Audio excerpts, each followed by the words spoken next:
रहीम अस्सलाम वालेकुम साथियों, यहाँ पर मैं जो आपके सामने एक नई वीडियो लेकर आई हूँ।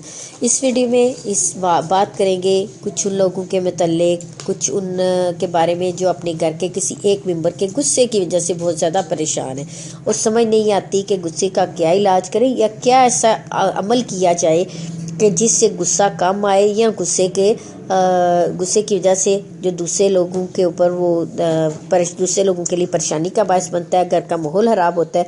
इन सब चीज़ों को किस तरह से ख़त्म किया जाए, सिर्फ एक शख्स का गुस्सा। तो मैं आपके लिए बड़ा आसान सा वजीफ़ा, बड़ी आसान सी बात लेके आई हूँ। अगर आप इसको अपनी रूटीन लाइफ का हिस्सा बनाते हैं तो आपके घर में वो एक मेंबर, चाहे वो आपका हस्बैंड है, आपका भाई है, या आपके फादर है, या आपकी मदर है, या आपकी सास है, यानी घर के अंदर कोई भी ऐसा मेंबर जो बेजा गुस्सा करता है, यानी उसका अपने गुस्से के ऊपर खुद ही कंट्रोल नहीं है और आप चाहते हैं कि उसके गुस्सा ख़त्म हो जाए, गुस्से का इलाज हो जाए और घर का माहौल जो है वो पुरसकून हो जाए।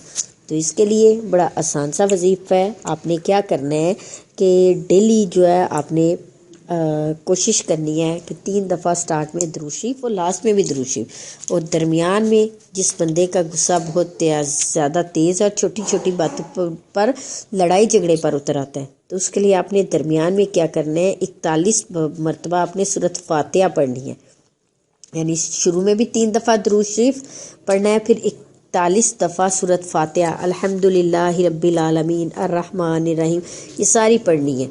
पढ़ के आपने पानी पर दम करना है, यानी लास्ट में भी आपने शुरू में अगर दुरूद शरीफ पढ़ा है, लास्ट में भी 3 दफ़ा दुरूद शरीफ पढ़ा है। फिर आपने पास पानी की प्लास्टिक की बोतल में पानी रख लें, जग में रख लें, किसी चीज़ में भी रख लें।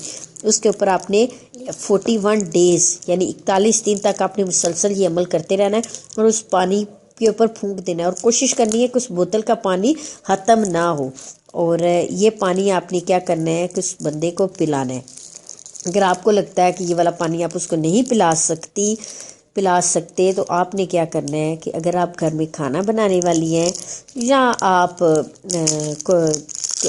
जो भी काम करती हैं उसके अंदर इस पानी का इस्तेमाल करें, तो ये पानी उस बंदे को पिलाएं, या कोई खाने वाली चीज़ पकाई है तो उस पानी के साथ पकाएं, तो इंशाल्लाह उस बंदे के मिजाज में नरमी आ जाएगी। प्लस अगर घर के बाकी मेंबर भी अगर इसको पीते हैं तो सूरत फातिहा की बरकत से यकीनन इससे फ़वाइद ही हासिल होंगे, किसी को नुकसान कोई नहीं होगा।